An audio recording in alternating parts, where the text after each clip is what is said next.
میں آپ کو مزے کی بات بتاتا ہوں. تقریباً کوئی آلموسٹ میرا خیال 3 سال پہلے کی بات ہے. مجھے مفتی حنیف قریشی صاحب کا فون آیا. ان دنوں میں اسلام آباد میں تھا. مجھے کہنے لگے کہ یار مجھے آپ کے بارے میں پتہ چلا کہ آپ نے یہ کہا ہے کہ قادیانی اگر ہمیں مسلمان مان لیں تو ہم انہیں مسلمان مان لیں گے. تو آپ نے یہ جملہ بولا ہے؟ میں نے کہا جی بولا تو ہے لیکن یہ اس طرح نہیں ہے. کہتے ہیں کس طرح ہے؟ میں نے کہا یہ میں دعوت کا سلیقہ سکھا رہا تھا، تعلیق بالمحال. اب چونکہ وہ منطق کے امام ہیں بریلویوں میں، انہیں پتہ ہے یہ ٹرم کا کیا مطلب ہے. تعلیق بالمحال یعنی مثال دینا اس چیز کی جو محال ہے. جیسے قرآن نے کہا ہے قل ان کان للرحمن ولد فانا اول العابدین. اے نبی تم فرماؤ کہ اگر اللہ کا کوئی بیٹا ہوتا تو میں اسے پوچھ رہا ہوتا. اب یہ بات اللہ کو کرنے کی کیا ضرورت تھی اور حضور سے کہلوانے کی، جبکہ اللہ کہہ چکا ہے لم یلد ولم یولد. اس کا کوئی تو بنتا تھا، یعنی انورٹڈ کا مطلب.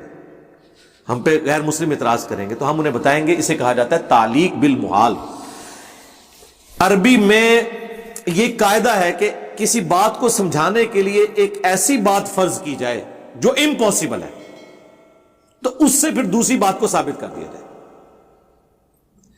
کہ چونکہ نبی علیہ السلام نے یہ دعوت توحید رکھی ہے اور وہ توحید کی طرف لوگوں کو بلا رہے ہیں، اگر اللہ کے ساتھ جیزس کرائسٹ بھی خدا ہوتے تو جو شخص خدا کی عبادت کی دعوت دے رہا ہے تو سب سے پہلے وہ جیزس کرائسٹ کو سجدہ کر رہا ہوتا، کیونکہ وہ تو بلا رہا ہے خدا کی طرف. انسان کا بیٹا انسان ہے، جن کا بیٹا جن ہے، گھوڑے کا بیٹا گھوڑا ہے، اونٹ کا بیٹا اونٹ ہے، تو خدا کا بیٹا بھی خدا ہی ہوگا نا. قل ان کان للرحمن ولد فانا اول العابدین. اے نبی تم فرماؤ اگر اللہ کا بیٹا ہوتا سب سے پہلے میں اسے پوچھ رہا ہوتا. اب آپ کہیں جی اللہ کو کیا ضرورت تھی مثال دینے کی؟ سرکار دی نا. پھر تو یہ ہمارے لیے ایک پریسیڈنٹ سیٹ ہو گیا کہ دعوت کی طرف بلانے کے لیے ایک چیز یہ بھی ہوتی ہے. اس کی دوسری مثال ہے سورۃ الاعراف میں کہ کافر اور منافق اس وقت تک جنت میں داخل نہیں ہوں گے جب تک کہ سوئی کے ناکے سے اونٹ نہ گزر جائے. یعنی عرب میں یہ مثال دی جاتی تھی نا، کسی چیز کو کہا جانا کہ ایسے ہو ہی نہیں سکتا تو کہا جاتا تھا گویا سوئی کے ناکے سے اونٹ گزارنے کے مترادف ہے. تو ظاہر ہے سوئی کے ناکے سے اونٹ تو نہیں گزر سکتا. اور اللہ نے یہ مثال یوز کی کہ جس طرح سوئی کے ناکے سے اونٹ نہیں گزر سکتا، کافر اور منافق بھی جنت میں نہیں جا سکتے. اب کوئی کہے کہ اللہ تعالیٰ بھی نہیں گزار سکتا تو ہم کیا کہیں گے؟ نہیں گزار سکتا ہے. وہ کہیں گے اس کا تو مطلب ہے پھر اللہ تعالیٰ قیامت کے دن سوئی کے ناکے سے اونٹ گزارے گا، شرط پوری کر لے گا، پھر اونٹ بھی جنت میں چلا جائے گا. اونٹ سامو منو کہتے ہو نا علی بھائی ایسی گالی نہیں کرنی چاہیے تھی کہ بھائی کلیریفیکیشن دینی پہ. سرکار قرآن میں ہزاروں باتیں ایسی ہیں جس کی کلیریفیکیشن ہمیں دینی پڑتی ہے، اس لیے نہیں کہ قرآن میں کمزوری ہے، اس لیے کہ آپ کے دماغ میں فطور ہے. تو جب قرآن کی ہمیں کلیریفیکیشن دینی پڑ رہی ہے اللہ کی کتاب کی، سرکار اسی تو شاہی کوئی نہیں. ٹھیک ہے، تو ہم کیا کہیں گے؟ او یار اللہ یہ نہیں تھا بتانا چاہ رہا، اللہ تمہارے فزیکل ورلڈ کی بات کر رہا تھا. یہی کہیں گے نا. اسے کہا جاتا ہے تعلیق بالمحال. اس میں میں نے قادیانیوں کو یہ کہا تھا، جب میرے پاس کچھ قادیانی آئے انہوں نے کہا کہ جی مطلب پہلے تو وہ ڈر رہے تھے آتے ہوئے کہ یہاں پہ لوگ کیا کہ میں نے کہا یار یہاں سارے لوگ آتے ہیں، آپ آئیں بات کریں، ہم آپ کو بتائیں گے آپ کو کیا کیا دھوکے دیے گئے. وہ بات چلتے چلتے نا میں نے کہا یار دیکھو آپ یہ جو تماشا ہے کہ تم لوگ کہہ رہے ہو کہ ہمیں کافر کہہ کے باہر نکال دیے، تو تم لوگ بھی تو کافر کہہ رہے ہو نا ساروں کو. کہنے لگے نہیں علی بھائی ہم تو آپ کو کافر نہیں سمجھتے. میں نے کہا واہ، یہ بات اپنے کسی مربی سے لکھوا کے لے آؤ نا تو ٹھیک ہے، ہم بھی آپ سے کفر کا فتویٰ اٹھا لیں گے. ٹائم قیامت تک جے، ہاں ٹائم قیامت تک جے. آج سرکار اس گل نو بھی میرے خیال 10 سال گزر چکے ہیں، وہ گئے جے واپس نیچے مڑ کے آئے. کیوں؟ یہ میں نے بات کیوں رکھی تھی تعلیق بالمحال؟ کیونکہ اگر کوئی شخص مجھے یہ کہے کہ تم غلام احمد قادیانی کو دجال مانو تب بھی تم مسلمان ہو، تو اس کا مطلب یہ ہے کہ غلام احمد قادیانی نبی نہیں ہے، کیونکہ نبی کا انکار کرنے والا مسلمان ہو ہی نہیں سکتا.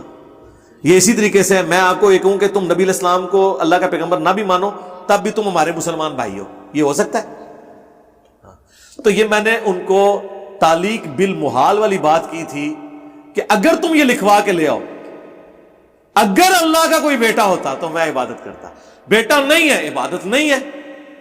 چونکہ تم لوگ ہمیں مسلمان مان ہی نہیں سکتے کیونکہ تم اس دجال کو پیغمبر کلیم کیے ہوئے ہو، اور اگر میں اس کو دجال کہتے ہوئے مسلمان ہوں نا تو اس کا مطلب ہے کہ وہ پیغمبر نہیں ہے. سمجھ آئے گی آپ کو بات؟ میں نے جب یہ پوری بات حنیف قریشی صاحب کے سامنے، تو خیر اتنی لمبی تو نہیں رکھی، مجھے تو پتا ہے وہ منطق جانتے ہیں. میں نے کہا جی میں نے تعلیق بالمحال کے طور پہ بات کی تھی. ان کا اچھا وہ تو انجینئر صاحب وہ تو ٹھیک ہے. انہوں نے دوسری بات ہی نہیں کی، اس لیے کہ انہیں پتا تھا کہ یہ علم الکلام میں اس طریقے سے چیزیں ہوتی ہیں، اور یہ ہم نے دعوت کا ایک سٹائل سکھایا ہے کہ قادیانی جب آپ کے اوپر چڑھ دوڑے آپ ان کے سامنے یہ بات رکھیں، کیونکہ وہ مظلوم بنتے ہیں نا. جی ہمیں سارے کافر کہتے ہیں، ہم تعداد میں بھی دیکھیں کم ہے، قرآن کہتا ہے کہ اکثریت جو ہے گمراہ ہے، تو دیکھیں باقی سارے کثرت میں ہم سب سے تھوڑے ہیں. وہ ساری شیوڑیاں اہل حدیث ویل کرتے ہیں نا اپنی مظلومیت واسطے، وہ ساریاں وہ کرتے ہیں، وہ اہل حدیث تو بھی توڑے نے. ٹھیک ہے، ہم کہتے ہیں یار یہ ڈرامہ بازی چھوڑو، تم ظالم ہو کہ تم نے سب کو اسلام سے باہر نکالا ہوا ہے. تو عام آدمی کو تو پتہ ہی نہیں ہوتا، وہ جب آتا ہے تو، اور اس کی برکت سے ہم نے کئی قادیانیوں تک اسلام کی بات پہنچائی ہے. ہم نے چندہ نہیں اکٹھا کرنا ہوتا، ہمیں کوئی فرق نہیں پڑتا. ان کی بےمانی کے لیے یہی کافی ہے کہ انہوں نے میرے نام میں جو مرزا آیا ہے اس کو، ہاں تو ان کو نہیں پتا تھا دنیا میں ملینز آف پیپل ہیں جن کے نام کے ساتھ مرزا لگتا ہے. صرف پاکستان میں نہیں، ٹرکی میں، ایران میں، بنگلہ دیش میں، انڈیا میں ملینز آف مسلمز. سارا مغل اتنا بڑا تاتاریوں کی، ان کو تو کبھی وہم بھی نہیں آیا کہ جناب یہ قادیانی ہے.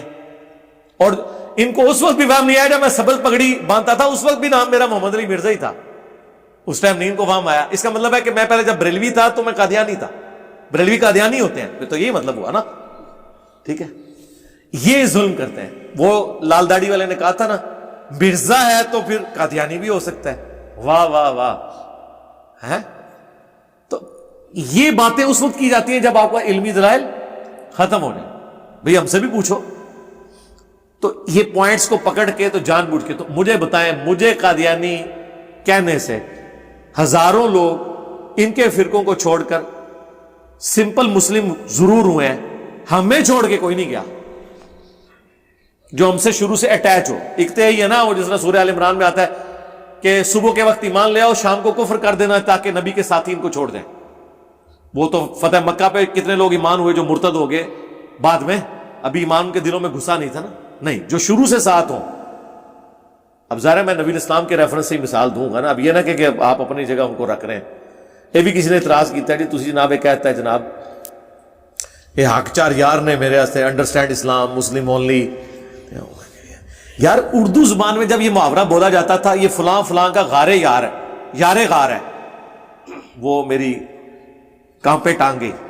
اچھا، تو جب یہ بولا جاتا تھا کہ یہ فلاں جو ہے وہ یار غار ہے، اس وقت کسی نے نہیں کہا کہ اچھا اس کو تم نبی مان رہے ہو، اس کو ابوبکر مان رہے ہو. یہ اردو ڈکشنری میں ہے نا محاورہ، فلاں فلاں کا یار غار ہے. واہ، اس ٹائم تو تہاڈے دماغ کدے نہیں تہاڈی رگ پھڑکی. میں جدوں کہہ دیا کہ میرے لیے یہ حق چار یار ہیں جنہوں نے میرے ہاتھ مضبوط کیے، تو وہ ان سے مثالیں دینے شروع کر دی. مثال تو ظاہر ہم نے اپنے بڑوں کی دینی ہے نا، ہم نے اب آپ کے بڑوں کی مثالیں تو نہیں دینی نا. ہمارے بڑے تو وہی ہیں صحابہ اور اہل بیت، ہم نے تو ان سے ہی مثالیں دینی ہیں.